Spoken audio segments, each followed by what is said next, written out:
Good morning. My name is Andrea Jenkins, and I am the Vice President of the Minneapolis City Council. Council President Bender is away from the city on business today, so I will be chairing this meeting. And I'm going to call this regular meeting of the City Council for January 17th to order, and the clerk will call the roll. Councilmember Warsame is absent. Cunningham is absent. Ellison. Present. Goodman. Present.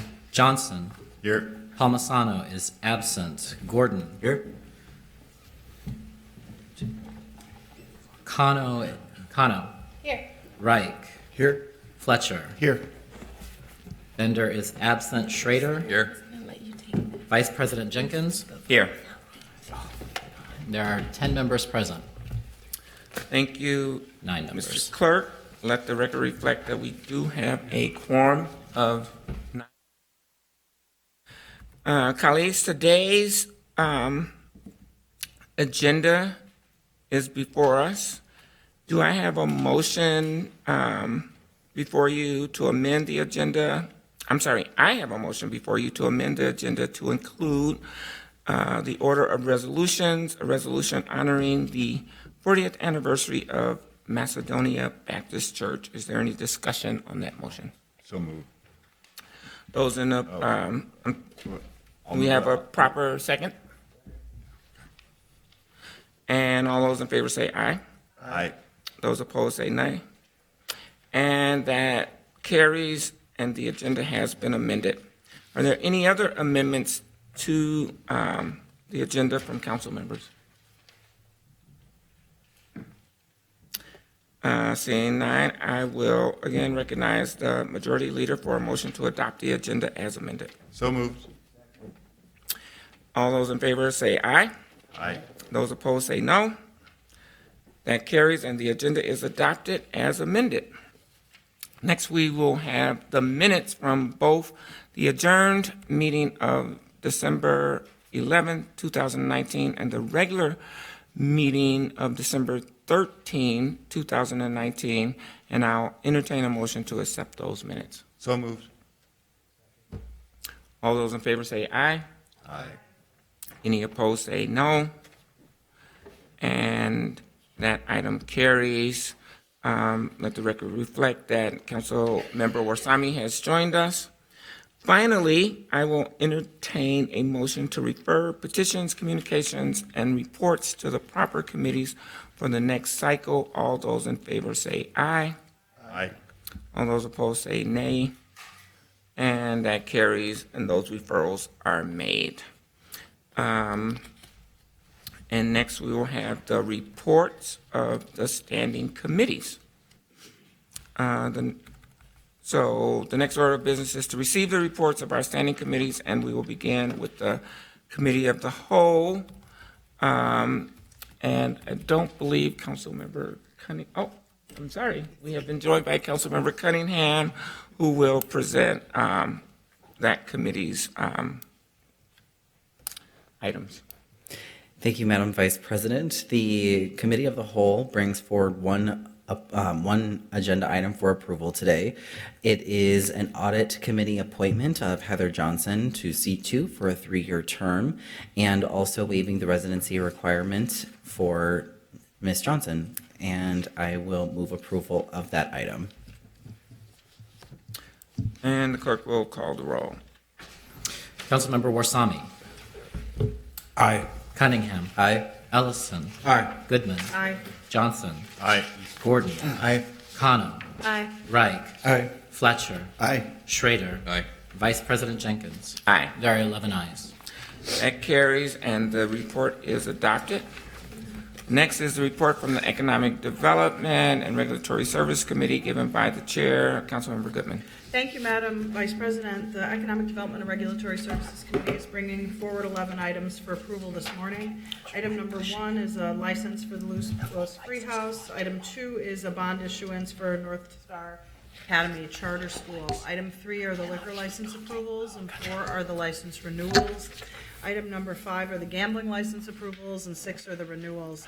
Item 7 are business operating conditions for Mimi Nails, and item 8 is a rental license reinstatement with conditions.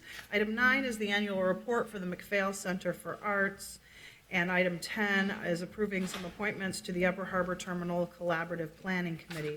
Item number 11 was a walk-on item. This is approving a waiver for the demolition of a property at 1823 Bryant Avenue North that had to be demolished as a result of a fire.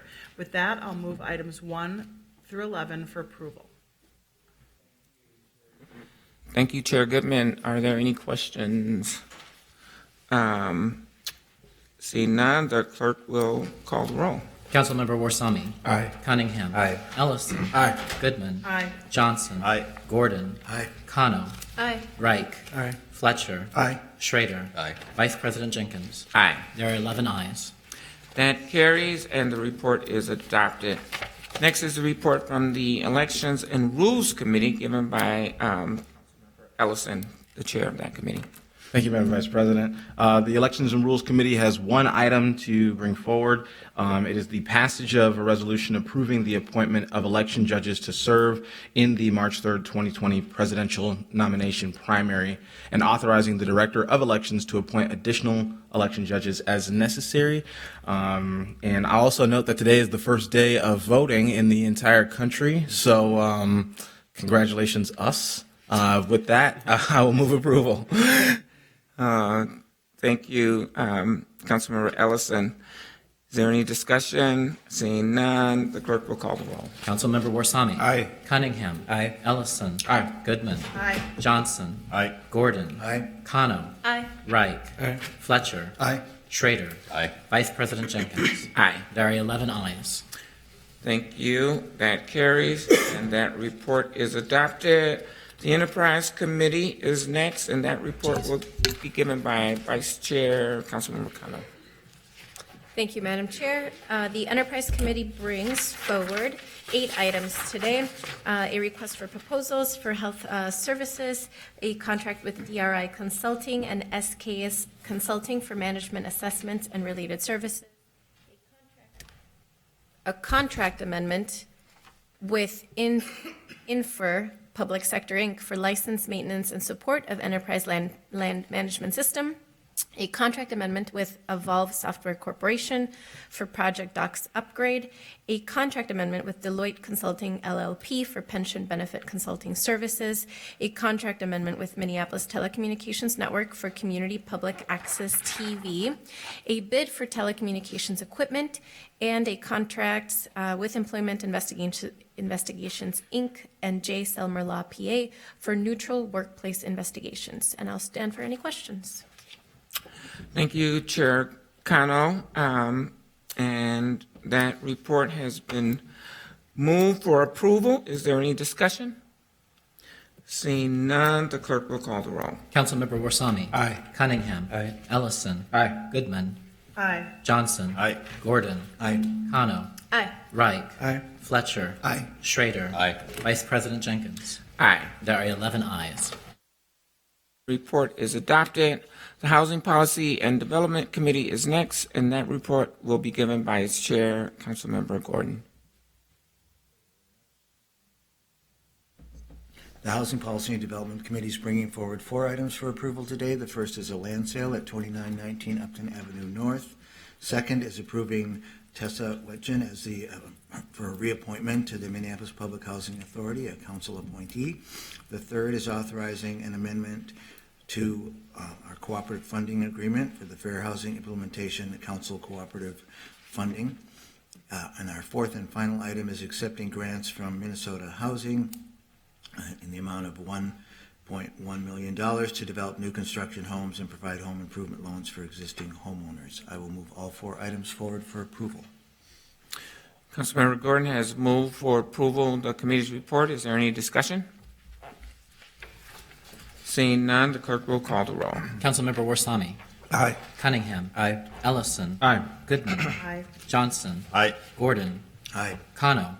Aye. Wright. Aye. Fletcher. Aye. Schrader. Aye. Vice President Jenkins. Aye. There are 11 ayes.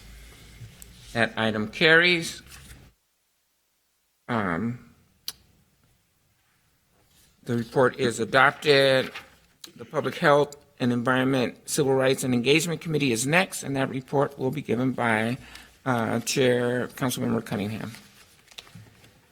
Thank you, Madam Chair. The Public Health, Environment, Civil Rights, and Engagement Committee brings forward 4 items for approval today. The first is approving council appointments to the Community Environmental Advisory Commission. Item number 2 is approving council reappointments to the Public Health Advisory Committee.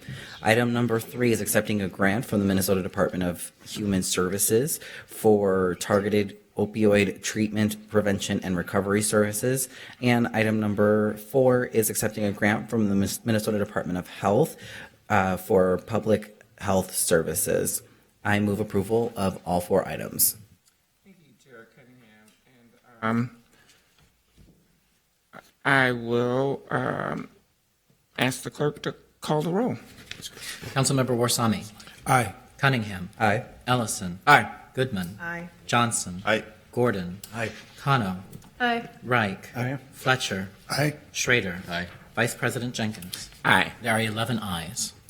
That carries. And I inadvertently skipped over the Intergovernmental Relations Committee report, and I will ask Chair Johnson to provide that report now. Thank you, Madam Chair. The Intergovernmental Relations Committee brings forward 1 item, a passage of resolution opposing a war with the Republic of Iran and calling for immediate de-escalation. I will go ahead and move that item. Thank you, Chair Johnson. Are there any discussion? Seeing none, the clerk will call the roll. Councilmember Warsami. Aye. Cunningham. Aye. Ellison. Aye. Goodman. Aye. Johnson. Aye. Gordon. Aye. Kano. Aye. Reich. Aye. Fletcher. Aye. Schrader. Aye. Vice President Jenkins. Aye. There are 11 ayes. And the report is adopted. Oh, I'm sorry. We have a comment from Councilmember Gordon. My computer went down for some reason. Thank you very much, and we can help you get through a computer being down, and thank you for noticing. I was going to speak before we voted on this, but I'm happy to speak now. Yes, please. I just want to take this opportunity to emphasize how concerned and upset the people of Minneapolis are with the recent escalations of hostilities in the Middle East. I think the people of Minneapolis and everybody here in our city government want peaceful resolutions to any hostilities that are going on over there. We don't want to see increased war. We have critical needs right here in Minneapolis, as was discussed at the committee and in the resolution.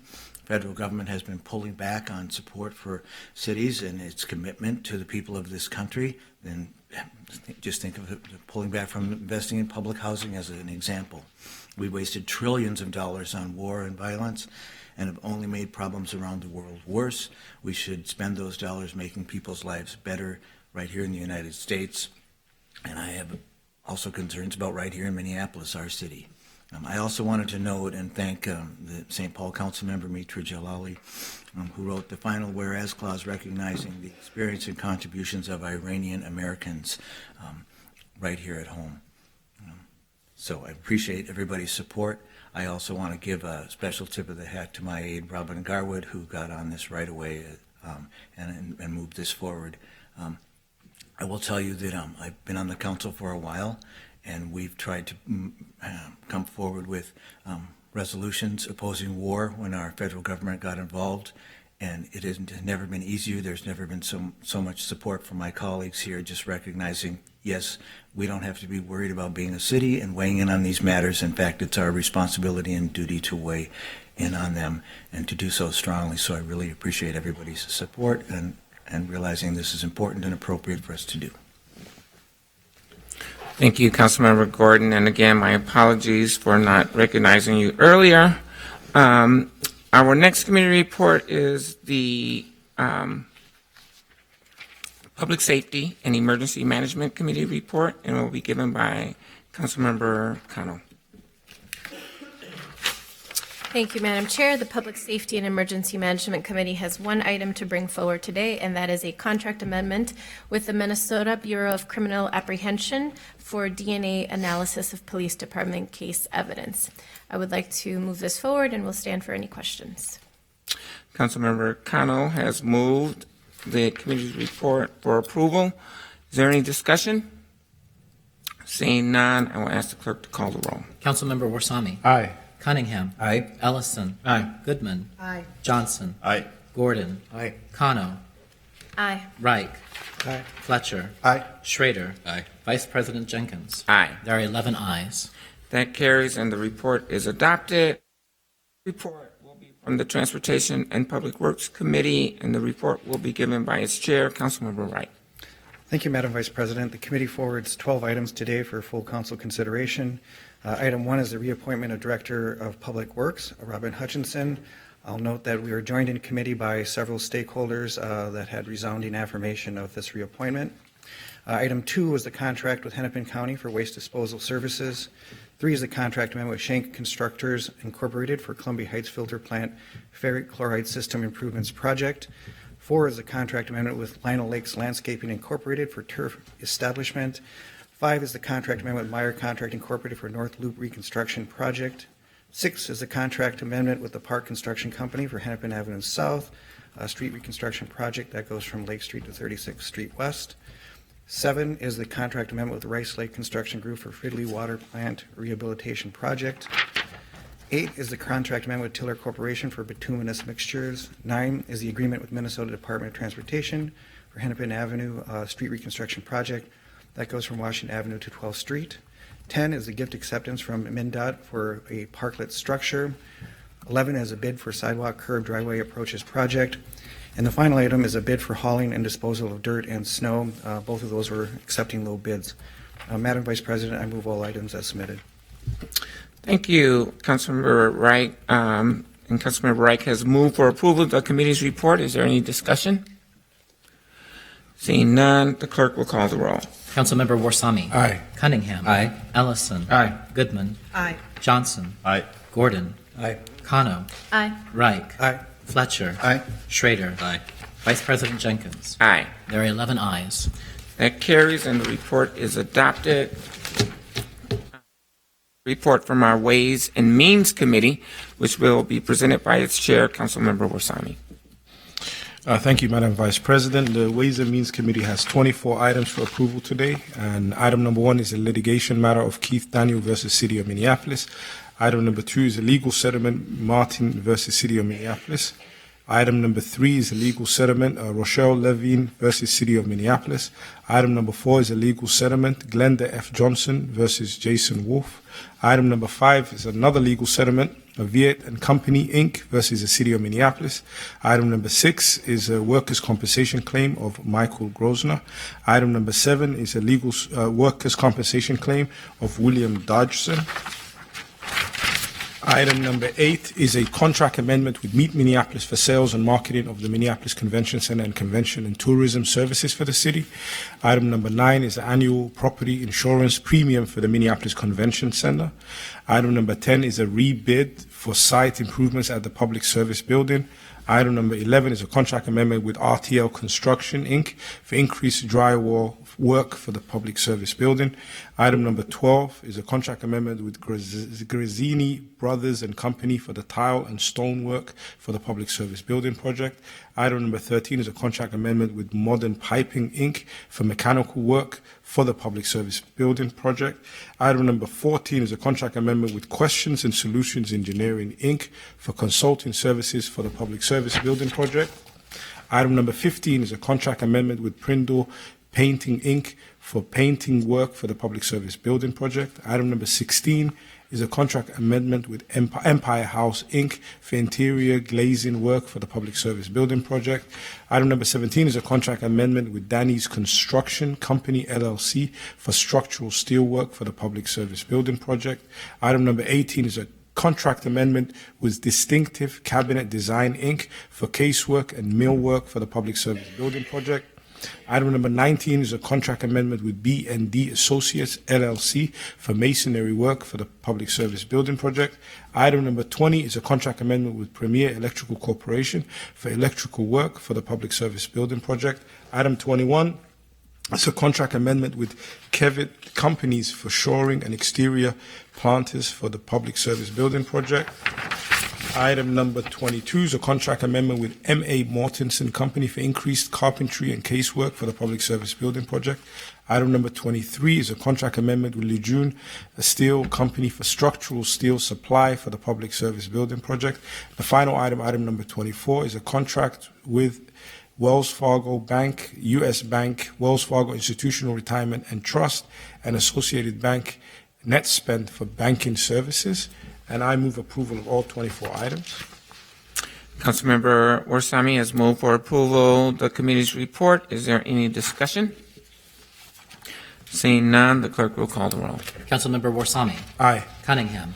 Aye. Ellison. Aye. Goodman. Aye. Johnson. Aye. Gordon. Aye. Kano. Aye. Reich. Aye. Fletcher. Aye. Schrader. Aye.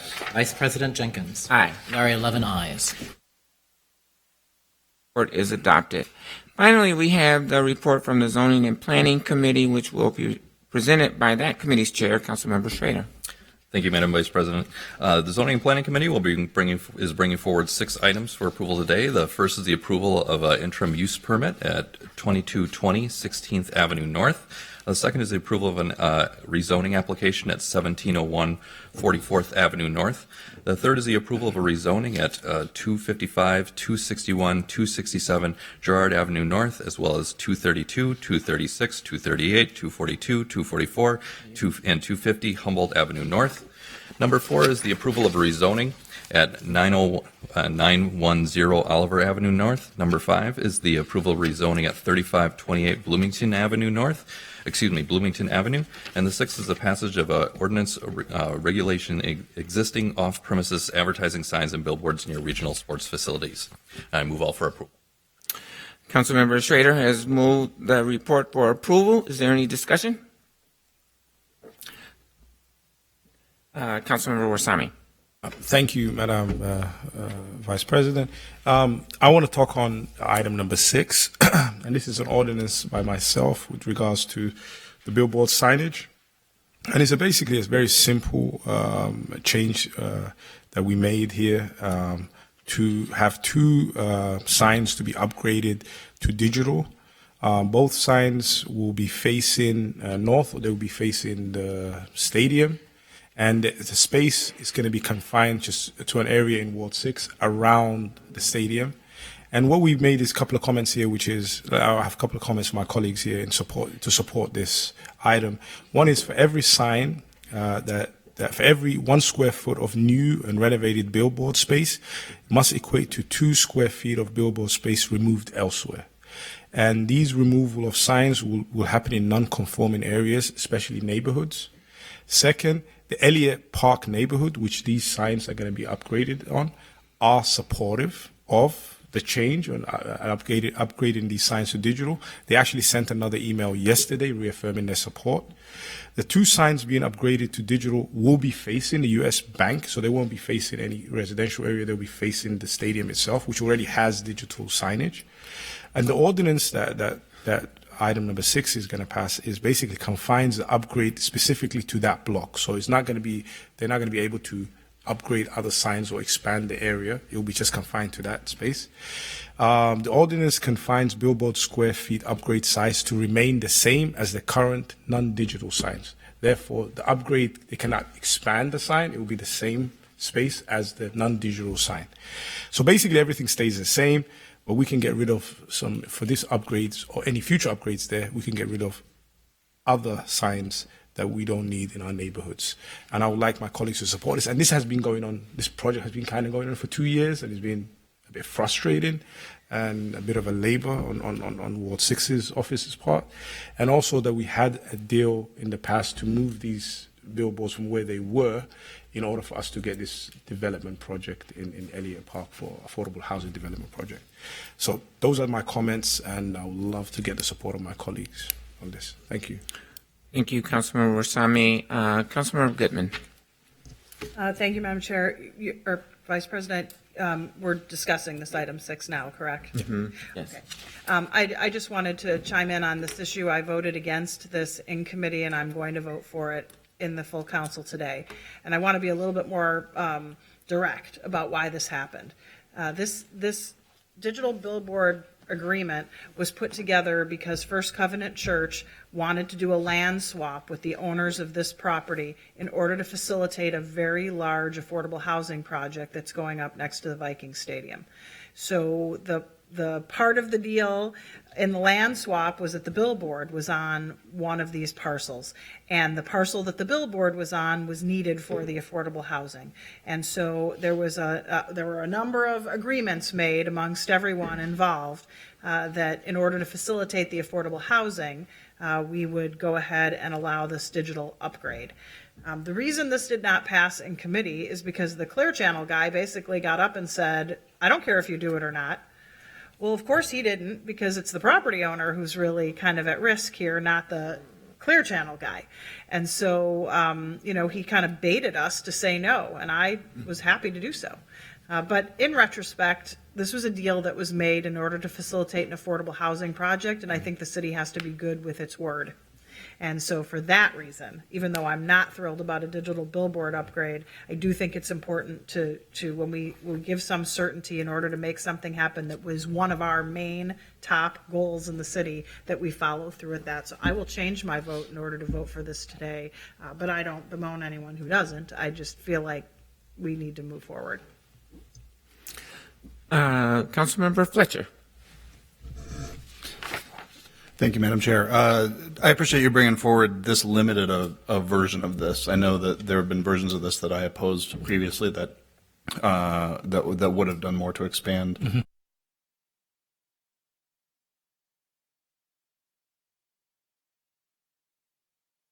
Border of the two neighborhoods, and DMNA has expressed sort of tolerance for this very, very limited application, but they really wanted to watch to make sure that the language is very restrictive in terms of not expanding anything beyond exactly what we're doing. And I'm convinced that that is what's happening. So I'll go ahead and support this, but I want to sort of signal in the process of doing that this it is not open season for billboards. We are not interested in adding signage in places that it's not currently allowed. But I think in this case, agreeing with Councilmember Goodman, keeping our word and following through on this one project makes sense. Thank you, Councilmember Fletcher. Is there any other discussion? Any other discussion? So Councilmember Schrader has moved the committee's report, and I will now ask the clerk to call the roll. Councilmember Warsame. Aye. Cunningham. Aye. Ellison. Aye. Goodman. Aye. Johnson. Aye. Gordon. Aye. Kano. Aye. Reich. Aye. Fletcher. Aye. Schrader. Aye on 1 through 5, no on 6. Vice President Jenkins. Aye. There are 11 ayes in the report except for number 6, which has 10 ayes and 1 nay. The next order of business is a report of special committees, and we do have a report from the executive committee this cycle, and that report will be presented by Councilmember Johnson. Thank you, Madam Chair. The Executive Committee is bringing forward 6 items today. The first item is a referral for the vacation leave benefits to the Enterprise Committee. The second is referring to Ways and Means, the non-represented employee salary schedule. The third item is also a politically appointed employee salary schedule being referred to Ways and Means. And then we have the reappointments of the Director of Regulatory Services, the Health Commissioner, Director, and the Director of Civil Rights that are being referred to their respective committees. And then the final item is referral to Ways and Means of the collective bargaining agreement with the Professional Employees Unit. I'll go ahead and move the committee's report and stand for questions. Councilmember Johnson has moved the approval of the committee report. Is there any discussion? I will add myself to the queue, and just to note that in committee we had a discussion, we opened a discussion about PTO and how can we begin to really incorporate that into the city's benefits packages to be more in line with the corporate community and other jurisdictions that do honor paid time off as opposed to vacation and sick leave. And so we just hope that that conversation continues and is a fairly lively discussion in executive committee. So looking forward to seeing that continue to move. If there's no other discussion, I will ask the clerk to call the roll. Councilmember Warsame, Aye. Cunningham, Aye. Ellison, Aye. Goodman, Aye. Johnson, Aye. Gordon, Aye. Kano, Aye. Reich, Aye. Fletcher, Aye. Schrader, Aye. Vice President Jenkins. Aye. There are 11 ayes. Next, we have notices of ordinance introduction. 2 notices being given today. First, from Councilmember Johnson, we have a notice to introduce at the next regular meeting the subject matter of an ordinance amending provisions of the code related to the service fees for wreckers and tow trucks. Second, Council members Kano and Gordon give notice that they will introduce at the next regular meeting the subject matter of an ordinance amending the code to prohibit the sale and manufacture of animal fur products. Are there any questions on these notices? Seeing none, those notices are given and no further action is required. Next order of business is resolutions, and we have 3 honorary resolutions today. The first honoring former council member Paul Zerby, and the second one is recognizing January 21st, 2020 as the National Day of Racial Healing in the city of Minneapolis. And the third resolution is honoring the 40th anniversary of Macedonia Baptist Church. Is there any discussion on those resolutions? Councilmember Gordon. Thank you very much. I just wanted to take a moment to talk a little bit about the first resolution, which is honoring Paul Zerby. The family has requested that the resolution be presented at the memorial service, which will be held on Saturday, January 25th from 2 to 4 at Walker Place. But I thought I might read it here and then make a few comments, if that's all right. The resolution reads, whereas Paul Zerby, a longtime resident of the Prospect Park neighborhood, passed away on Sunday, January 5th, 2020, following many years of extraordinary leadership, public service, and community activism. And whereas Paul Zerby, having studied and graduated from the University of Minnesota in 1953, went on to serve his country as a member of the United States Army from 1953 to 1955 at Fort Sill, Oklahoma, and in South Korea. And whereas Paul Zerby earned his law degree from Harvard Law School in 1958 and had a long and distinguished career as an attorney, including at the law firm of Dorsey, Whitney, West Owen, and Halliday, and as an assistant attorney general for the state of Minnesota. And whereas Paul Zerby was an active and respected leader in his community, serving for years as a board member of the Prospect Park East River Road Improvement Association and Prospect Park Association. And whereas Paul Zerby was elected to the City Council in 2001 and represented the people of the 2nd Ward for a 4-year term from 2002 to 2005, where he served with distinction as a member of several committees and represented the City Council on various boards and commissions. And whereas Paul Zerby served as an appointee to the Minneapolis Public Health Advisory from 2006 to 2007, including serving as co-chair in 2007, where he was involved in a number of issues, including the distribution of community development block grant funds to community organizations. And whereas during his service to the City Council, Paul Zerby was known for his integrity, kindness, congeniality, tenacity, and commitment to represent the community. He was proud of his accomplishments to adopt a living wage ordinance to prohibit indoor smoking, an initiative to conduct neighborhood safety sweeps for housing violations and other neighborhoods near the University of Minnesota, and to establish and improve the Civilian Review Authority.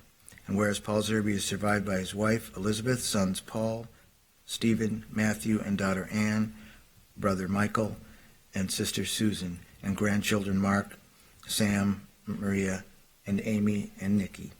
Now therefore be it resolved that the mayor and the city council hereby present this honorary resolution to celebrate the life of Paul Zerby and to honor his many contributions to the city of Minneapolis, the state of Minnesota, and the United States of America during his lifetime of dedicated service. I just want to note that I knew Paul Zerby in a few different ways. The first way I met him was as a worthy opponent in a campaign to be city council member for Ward 2, where he soundly defeated me by 108 votes in 2001. Subsequently, he didn't run again, and I ran, and so then I got to serve here and get to know him even better. And certainly during the campaign and while he was on the council, I got to know him. I think he was very involved and engaged. I actually think his time on the city council was one of the favorite parts of his life. So I understood it, and of course he wanted to stay involved, so he got involved in a board and commission and followed through with his commitment. So he certainly had a great life. And I know that Councilmember Goodman also served with him. I don't know if she wants to say anything as well, but I'd like to give her some time. Thank you for those comments, and Councilmember Goodman, you have been invited, so please share. Thank you. In 22 years of being on the city council, I've never had a colleague die. So this is the first time in all of these years that anyone that I've actually served with has passed away. So it's a real passing to me. I was a big supporter of Paul in his election in 2001, as Councilmember Gordon knows, and he and I joke about whether or not that was a good decision for me or not. In the end, Paul was an incredible colleague, and he was a wonderful council member. And it's interesting because he was ahead of his time in terms of progressive ideology. He was kind of the Bernie Sanders of the city council at that point in time, when everyone thought that he was so far left that he didn't make sense. But he did make sense because he was representing the people of that ward. And he was very passionate about it, and he did this work with the highest level of integrity. He came to us from being an attorney. He could have probably had an incredible corporate career. Instead, he decided to go into public interest law and then run for the city council. He was someone who cared deeply about people. And that's why when he worked on the living wage ordinance, well before minimum wage was ever a thing that anyone discussed, he described that as his crowning achievement, and I believe it was. He cared deeply about housing, but he loved his Prospect Park neighborhood and so many of the people that live in that area. And he was just an incredible colleague. In later years, I was in touch with him as well as his wife and his son, who lives here, and he went on to do incredible things like write a book and serve people in totally different ways. I know Councilmember Gordon and I will have the opportunity to attend his memorial service together, and I just, it goes without saying, there are incredible people who have sat in these seats before us, many of them with their version of the same progressive ideology that we all carry forward today. He will be deeply missed. May his memory be a blessing to everyone. I have included myself on the speaker management, and I sort of am a little shy to say I also served the city council as a policy aide during Councilmember Zerby's time on the council, and I would echo Councilmember Goodman's comments that he was very progressive in his ideologies and thinking on the council. He likely would have brought forward an anti-war resolution, as you did, Councilmember Gordon, and I know that to be true because he did that, and his colleagues at the time did not necessarily support those kinds of ideas, but he consistently and persistently brought forward progressive ideals that I think have translated into a number of progressive policies that we now enjoy today. And so I just want to offer my condolences to the family and, again, honor the memory of Councilmember Zerby as well. You know, I think he influenced me in a way. He was one of the first council members that I encountered who brought a young black woman into his office to work. Her name is Husnia Dent. And I think that opportunity really elevated her into politics, and she served the Democratic Farmer and Labor Party in several ways and is now seeking public office herself. And so he's inspired people, and particularly young black women, to pursue a life and a career in politics. So may his memory rest in peace.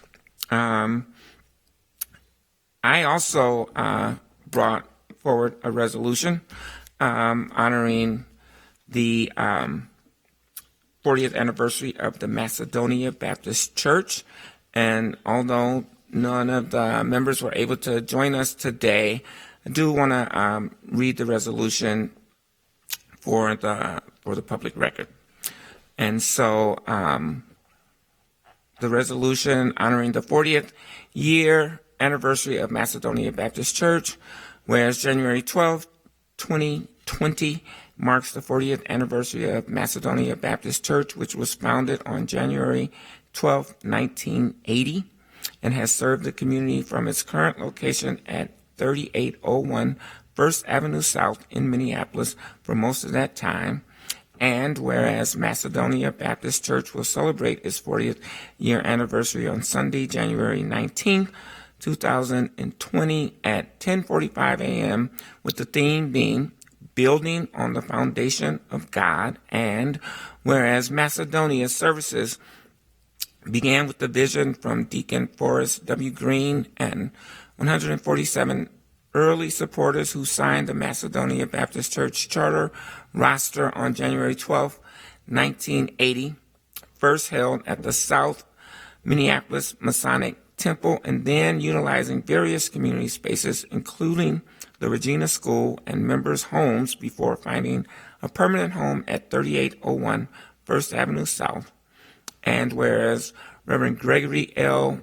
Anderson, deceased, was the first senior pastor in June 1983, succeeded by Reverends Alfred L. Harris, 1987 to 1994, William A. Watson III, 1995 to 2006, and Charles Graham, 2008 through 2016, who retired in 2016 and was subsequently honored with the title of Pastor Emeritus, and Reverend Dr.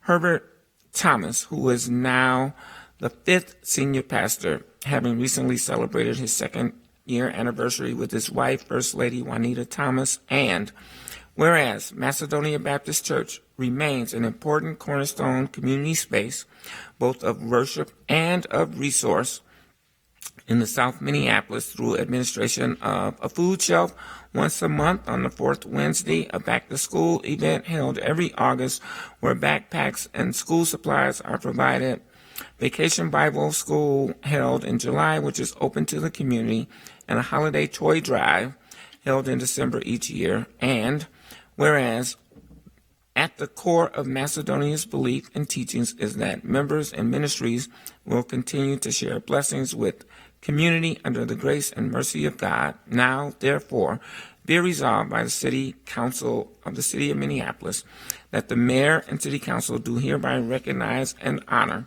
the 40th anniversary of Macedonia Baptist Church and its significance to the South Minneapolis community and beyond.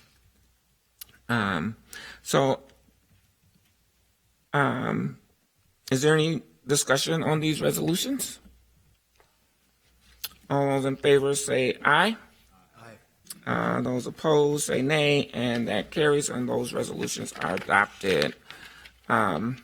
We next have unfinished business, and the next order of business we do have a consideration of several rezoning applications and an alley vacation application submitted by the Family Partnership. This item came through the Zoning and Planning Committee, so I will recognize its chair, Councilmember Schrader. Thank you, Madam Chair. This item was delayed from our final meeting of 2019 while the applicant finalized arrangements with Public Works regarding an alley vacation. A letter from Public Works is in front of us confirming that that vacation is ready to move forward, and so I'll move this approval forward and from the unfinished business agenda. Councilmember Schrader has moved approval of unfinished business item. Is there any discussion? Seeing none, the clerk will call the roll. Councilmember Warsami. Aye. Cunningham. Aye. Ellison. Aye. Goodman. Aye. Johnson. Aye. Gordon. Aye. Kano. Aye. Reich. Aye. Fletcher. Aye. Schrader. Aye. Vice President Jenkins. Aye. There are 11 ayes. The order of announcements. Are there any announcements from council members?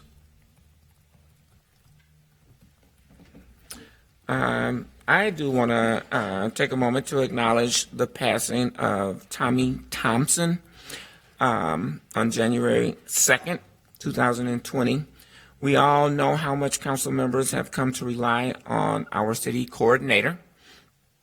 And Tommy was the very first city coordinator appointed by the city council.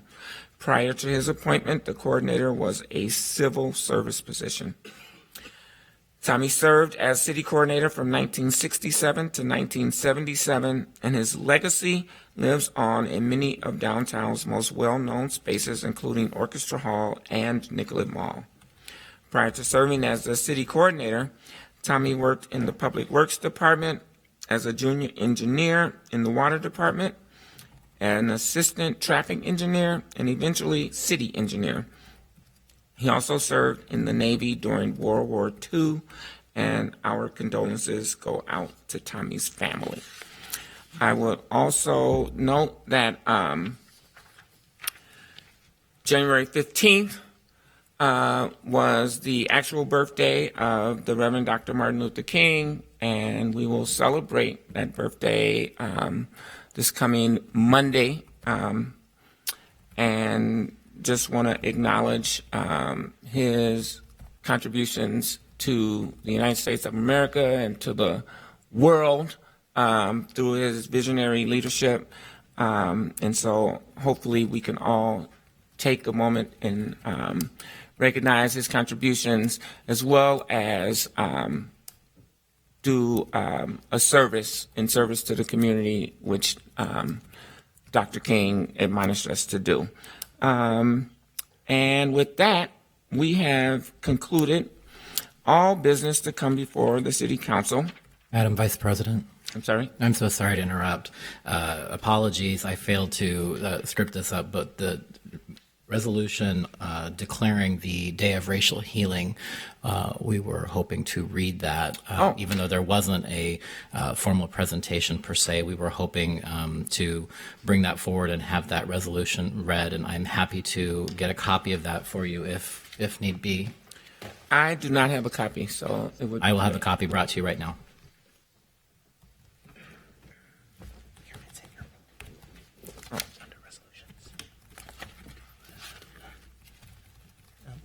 Too far. Nope.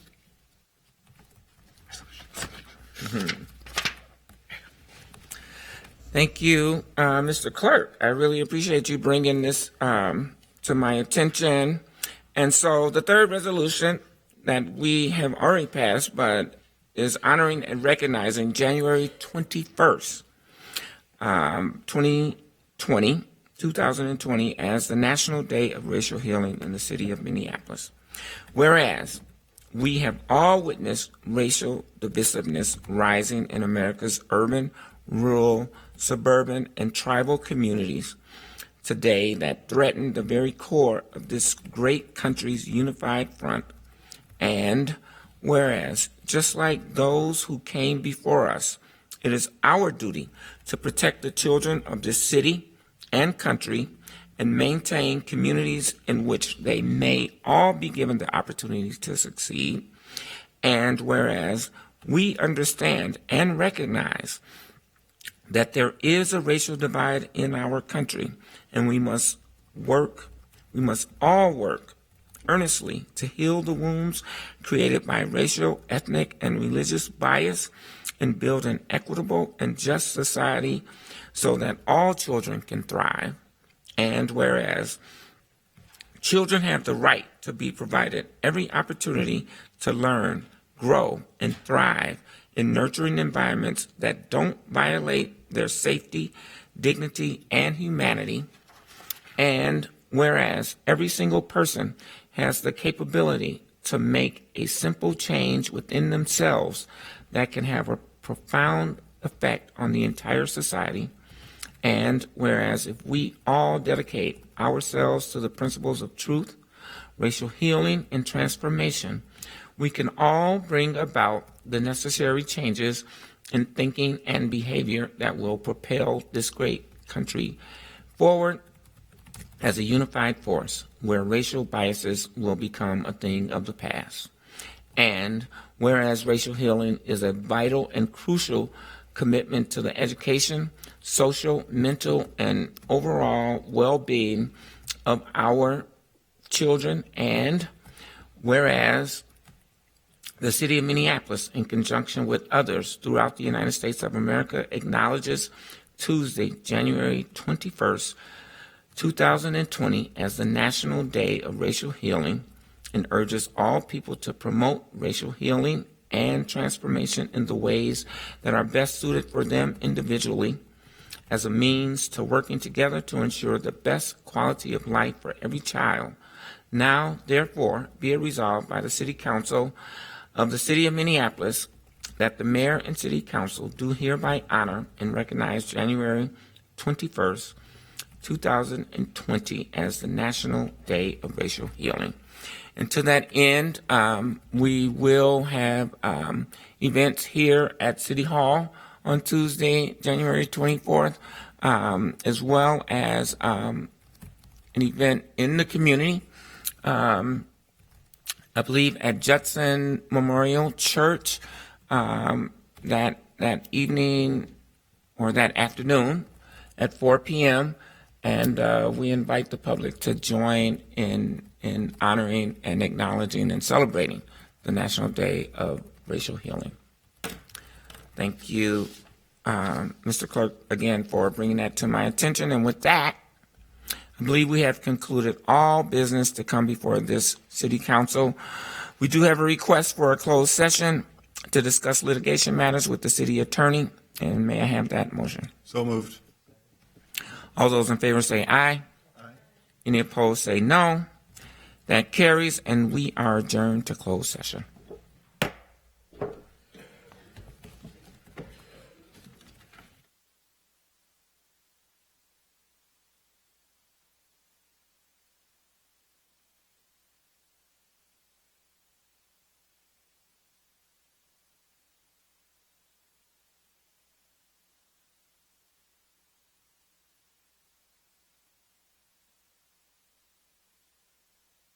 Run away. Get in there.